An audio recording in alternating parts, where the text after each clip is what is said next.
এটা খুব পরিচিত অনেকের কাছে, পাতাবাহার নামে পরিচিত, বিভিন্ন রঙের হয়।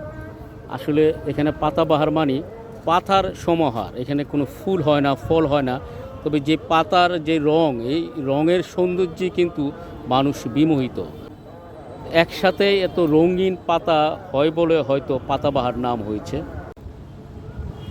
এই পাতাবাহার মানুষ বিভিন্ন সময় দেখা যায় যে বাড়ির বাগানে লাগিয়ে থাকে, বাড়ির সামনে খোলা জায়গা বা অফিস আদালতে লাগিয়ে থাকে। ইদানিং নানা রকম গাছ লাগালেও আগে কিন্তু পাতাবাহারের সংখ্যাই বেশি ছিল। আর পাতাবাহার গেটের পাশে লাগালে এটার একটা আলাদা সৌন্দর্য ফুটে ওঠে।